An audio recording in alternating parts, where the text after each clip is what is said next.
Nice to have you with us. Later on after the 10 o'clock news, Larry Rodarty is going to come a-calling. We'll be chatting with him. We'll have open phones during Focus. We'll also hear from Terry Henney later on during the 11 o'clock hour. He's at the Dry Bean Commission Canning Day and a preview of the Bean Day event, which is tomorrow. And he'll be out at the Saginaw Research Farm, so we'll talk to him later on. But for this hour, we're going to spend talking to an old friend who is someone who is has been involved in environmental issues probably his entire life.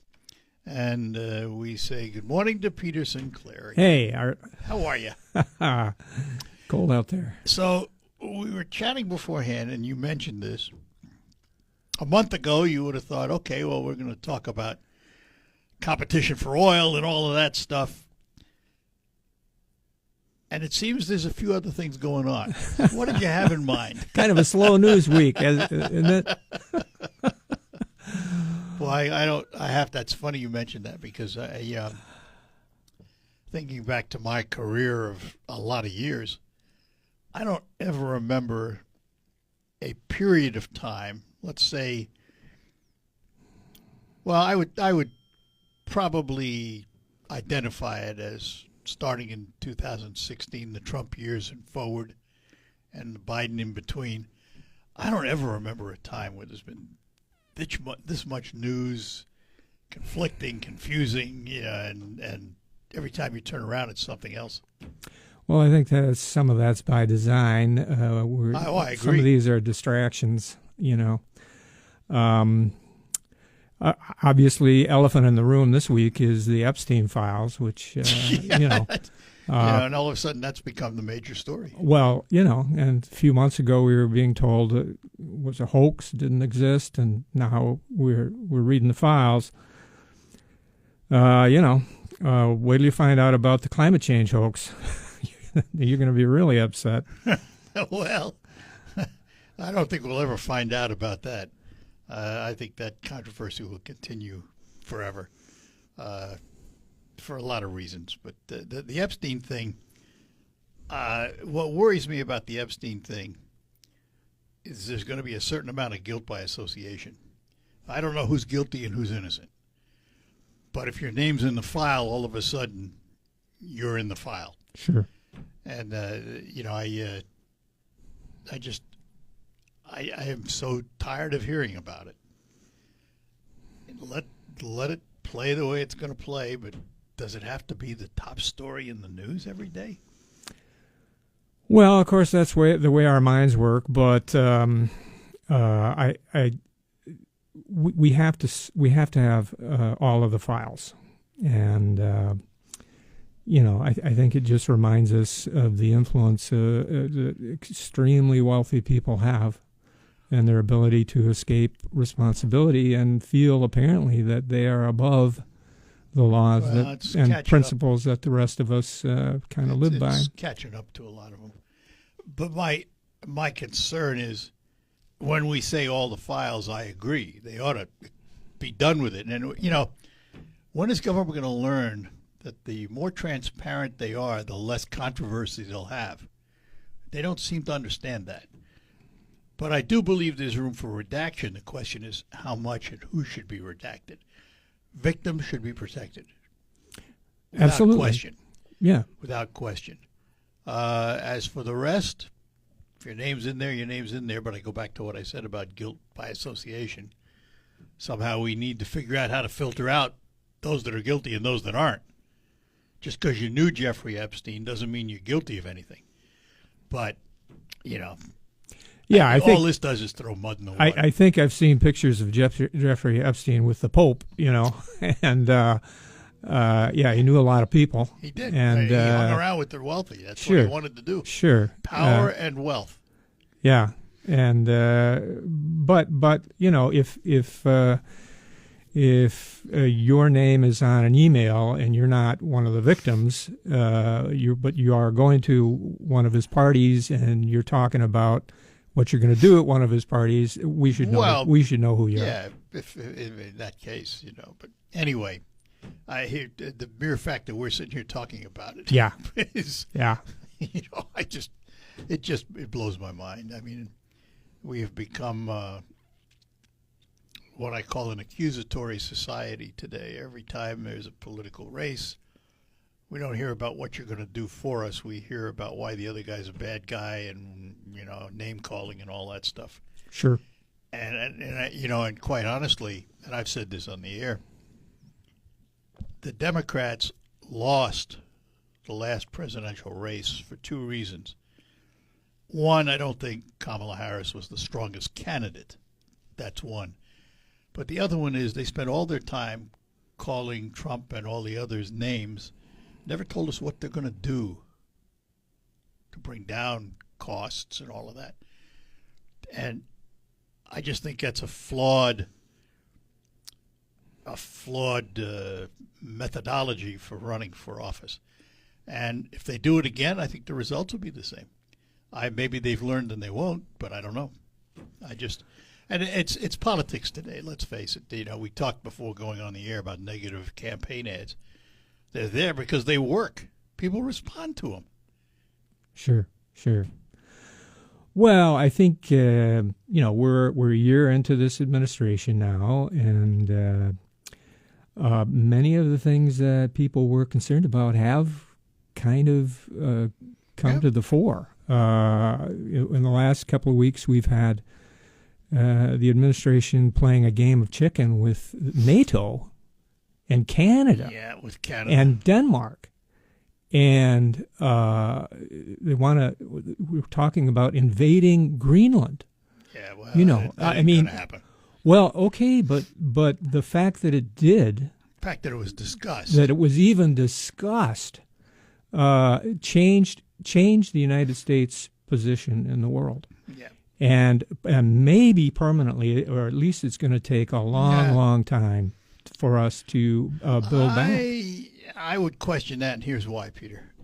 In the same way that one man can change it the way it's been changed, one man could also, or one woman could actually reverse it. So that is exactly, you put your finger on it, because what we've told the Europeans and nations all around the world is that we're one election away from switching sides, from alliances that we've had for hundreds of years. Yeah, only because the alliances are in question. The reality is this country has always been one election away from everything. It's the way we're set up. Well, we had one administration, next administration. One comes in and does a whole bunch of executive orders. The next one comes in and erases all those, and then they do it all over again. Well, okay, but we had an international order that the United States had a big part in setting up. Yeah, it that has does. Worked pretty well for you and me over the last 80 years. And it's in general given the world, the greatest run of prosperity, relative prosperity and relative peace, maybe in history. And it appears that we're blowing it up. Well, here's another view. See what you think of this. Sure. I don't pay a lot of attention to it because it's my belief, and this is just an opinion. If something were to happen overseas in one of those countries, you bet your bottom dollar they're going to be calling on the U.S. to come and help. Count on it.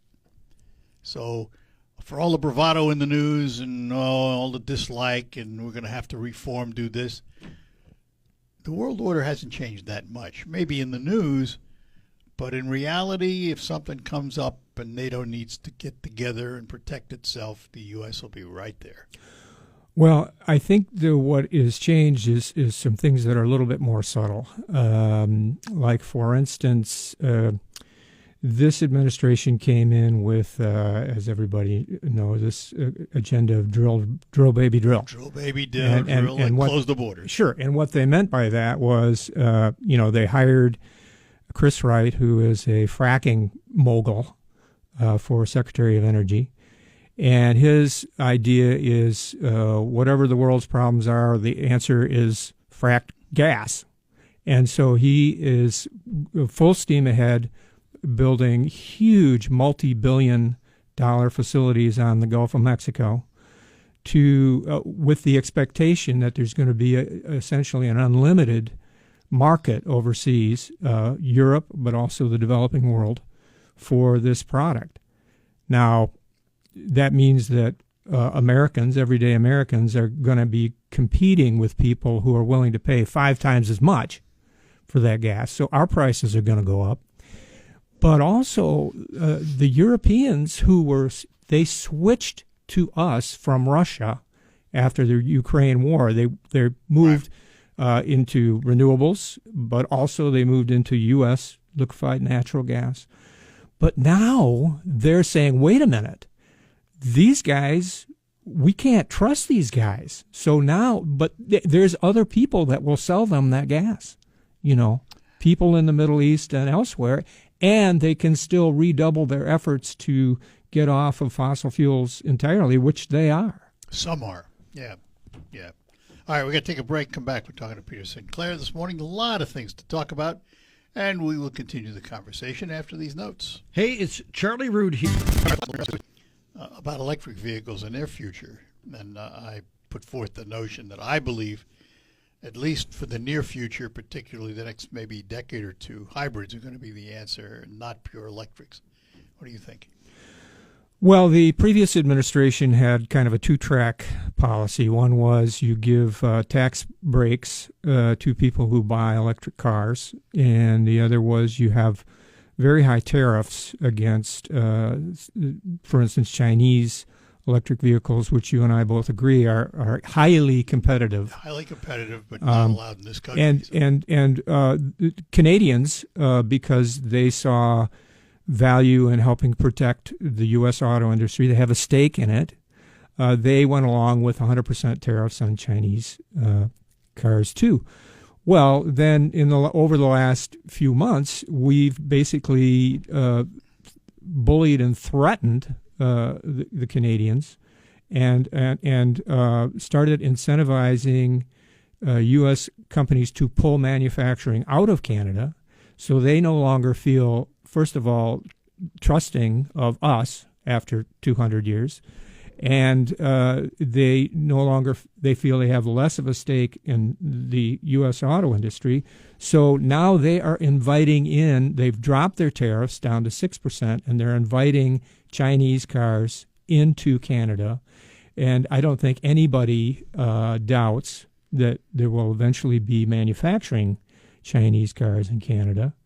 And, if we can believe the CEO of Ford, Jim Farley, these cars are extremely competitive. He said on his trips to China is the most humbling experience of his life. And you and I have both watched these YouTube videos where they rave about them. Yeah, you see these cars and you go, I would drive that car. There was a video at a show, an auto show overseas, a big auto show, and they looked at the China display, and there were 4 BYD cars set up side by side. And the first one they raved about. And they only got better from there. The That's next right. 3, as we went up the line, Yeah. were even better. So, it is something that needs to be dealt with. And, and U.S. manufacturers have to understand that there's, something out there that people may want. Well, okay, but Jim Farley again has said, look, if we don't meet this challenge, we won't have a U.S.-owned auto industry, and the biggest potential markets for the auto industry are in the developing world. China is now the number 1 auto market in the world, has been for a while. And they have spent an awful lot of money developing these markets. And people in the developing world don't want it to be dependent on the United States for gasoline. Many of them either do not have oil or they do not have the refining capacity, so they're dependent on the U.S. And they have seen, just in the last few weeks, the United States turn on its most important allies of the last 100 years. And so we've sent a message, you can't trust us. And if we start selling you oil and gas, we're going to use that to threaten and extort you down the road. So they're turning very hard towards electric vehicles in places like South America, South Asia, Southeast Asia, and they're also turning very sharply towards renewable energy for the same reason, because they don't want to be dependent on the United States or Russia or anybody else that they can't trust. However, I would point to that as being a good consequence, because they should have been looking at renewable energy for a long time. Well, from that perspective, from an environmental perspective, yes, good. But because I love this country and I would like to see us prosper and remain the global leader, this turn away from it's like we're trying to force the world to all use VHS tapes. Yeah, you know. Well, some would say to you that pulling manufacturing, for example, from Canada, or having foreign companies build product in the United States helps our prosperity. To some degree it does, but at what cost relationship-wise? Well, I mean, I think the auto companies have divided manufacturing, let's say, between Detroit and Ontario. I got to believe that they have made a division of labor there that is in the highest efficiency. They're not doing that to be nice guys to Canada. They're doing it because they can be more competitive. And but now we have the president kind of jawboning the auto companies to pull out of Canada. And so suddenly Canada is looking to their best advantage because they no longer feel the sense of trust that we've had for 200 years along the world's longest undefended border. And again, oil is an issue because the people in the White House have been taking meetings with separatist groups from Alberta. Alberta is sort of Canada's Texas. Yep. It's their oil giant. Calgary is the center of the earth. And there are very fringe. It's a fringe minority of people that want Alberta to break away from Canada, and the United States is encouraging that. I mean, this is very unfriendly on our part. And I have to tell you, I've heard about it, but I've discounted it because we've seen the separatists in Quebec who didn't want to join the United States. They just wanted to be separate, failed in their efforts. We've heard all the talk about, part of Canada should become part of the United States. I don't see that happening, I'll be honest with you. I mean, you can have a lot of talk, and it can make news, and the governments can talk and all of that.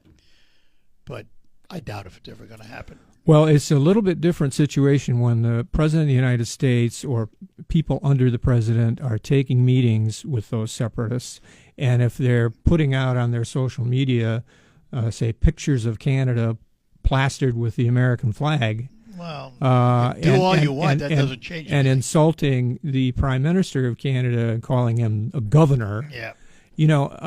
After a while, the first time or two, it's a joke.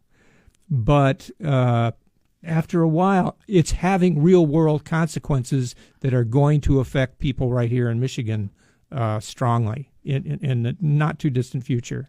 All right. Quick break, and we'll be back talking to Peter Sinclair. Gotta go.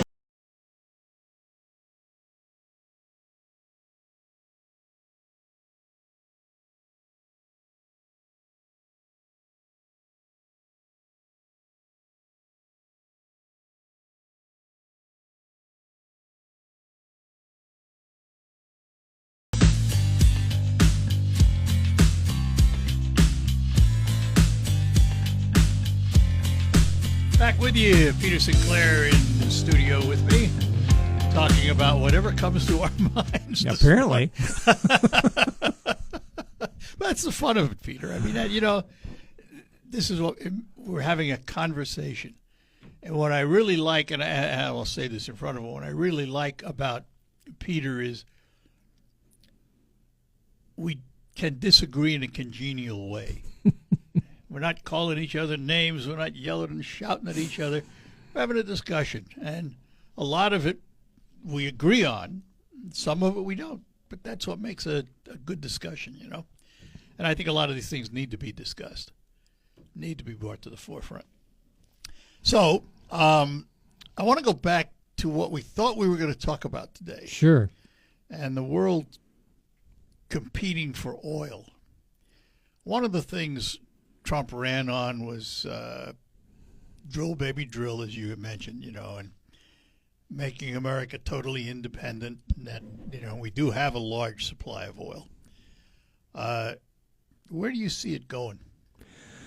Well, I think that there's a little bit of consternation in the oil industry who, you know, very famously, Trump had a meeting before the election, and he told members of the oil industry, give me $1 billion and I'll get you everything you want. And so they gave him a lot of money. And what's been interesting is that Trump worked closely with the Saudis and OPEC to get them to increase production. And the price of oil has actually dropped to the point where some big companies, Shell, Conoco, and others, have had to lay off thousands and thousands of people. And they're kind of starting to wonder what are they getting out of this now? Because as I discussed before, we've created a situation where Europe and the developing world have less and less confidence in the U.S. as a reliable supplier of, say, natural gas, which is a big, big, big deal for the administration. And they are started to look elsewhere, either to the Middle East or to their own ingenuity in moving to renewable energy to get away from reliance on us. So it's an awful lot of these expenditures that we're making for export facilities down on the Gulf that might not pan out economically as well as one would have thought a year ago. Well, so what's the answer? Redirect it to the U.S. market and lower our prices so it's more economical for Americans? Yeah, but that's not what the oil industry had in mind. Well, it may not be what the oil industry had in mind, but you know, maybe what Americans have in mind. Well, sure, and you know, 10 years ago, 12 years ago, it was illegal to export natural gas. There was a few pipelines, but essentially we didn't do it. In that decade, we've become the global leader in natural gas exports, and that means Americans are competing with people who will pay much, much more for that gas. Price of gas is going up. That feeds into the price of electricity. Price of natural gas. Natural gas, that's right, natural gas. And we use 40% of our electricity comes from natural gas generation, so that's pushing the price. Look at Midland. Yeah. It's pushing the price of electricity up. Anything that is manufactured with electricity, any business that needs electricity, all of their prices are going up. This feeds into inflation. And so it's exactly the opposite of what people wanted in terms of bringing prices down. Let me ask you this. We talk about energy production in this country. We've pretty much, for all practical purposes, killed the coal industry. How do we generate enough electricity to not only take care of our current needs, but add to that huge consumers of electricity, these AI data centers, industrial development returning to the United States? All of this has to be powered. How do we do it? Well, electric demand is going up, you know, as it has not since many decades ago. Which also drives price. Right. And so the quickest way to put new electrons and the cheapest way to put new electrons on the grid is solar, wind, and batteries. Hands down, don't let anybody lie to you about that.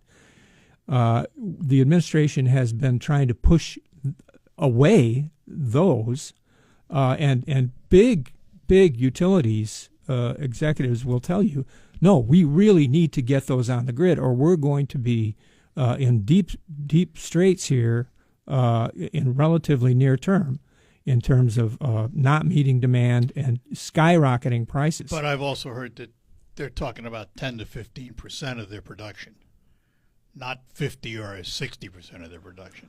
It's a supplement. It enhances what their other plants are already putting out. Well, no. In the pipeline for new generation right now, these are actual contracts signed. Is more than 90% solar, wind, and batteries. But that's 90% of supply. That's 90% of the contract. Well, it's 90% of the contracts. So over time, I mean, yeah. This is where the money is going. These are the plans that they have. These are the transmission queue positions that have been contracted for. So you can't just go in and disrupt that. And they want to build nuclear plants, small modular nuclear plants. They want to move on to things like geothermal, which I think is going to be a big player 10 years from now.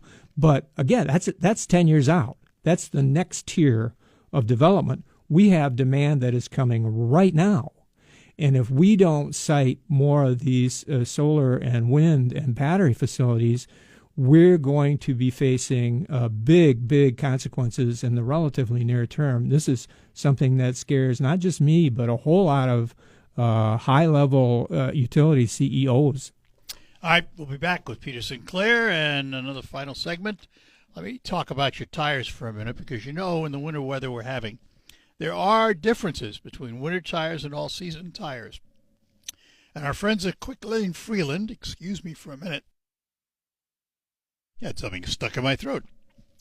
Our friends at Quick Lane Freeland sell their tires for $5 over cost. And they can tell you all about the differences between your winter tire and your all-season tire. And I've asked John from Quick Lane Freeland to do just that. Hello, Art. Yes, winter tires are made with a pliable rubber compound that includes silica to stay flexible and maintain grip in freezing temperatures. Unlike harder all-season tires, which stiffen and lose traction in the cold, this flexible compound allows the tire to better conform to the road surface, providing superior grip and traction on snow and ice to keep you safe. And thank you, John. Stop into Quick Lane Freeland, have them check your tires, have them check your cooling system. As a matter of fact, all your routine maintenance can be done at Quick Lane Freeland, part of the McDonald Ford property. Stop in today, McDonald Ford and Quick Lane Freeland. Two names standing ready to help you with all your automotive needs in 2026. In fields where weeds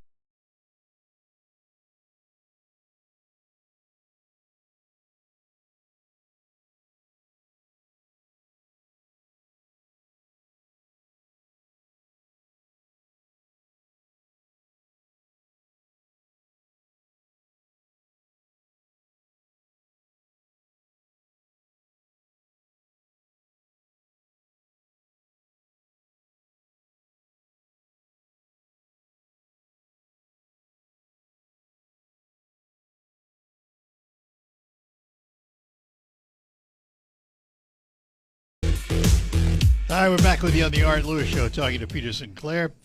Again, we were having a conversation during a break, which will lead to a conversation. I had mentioned to Peter that I thought the winter we're having is just a throwback to the way winters used to be here. And you said... Well, old guys will remember, 40, 50 years ago, we wouldn't have said what a harsh winter. We would have just said winter. It's winter. We're having fewer and fewer winters like this. You remember a couple of years ago we had bare ground. January, February. But we also hadn't heard until a few years ago very much about the polar vortex. Right. And now all of a sudden, where we used to hear about La Nina and El Nino and all that.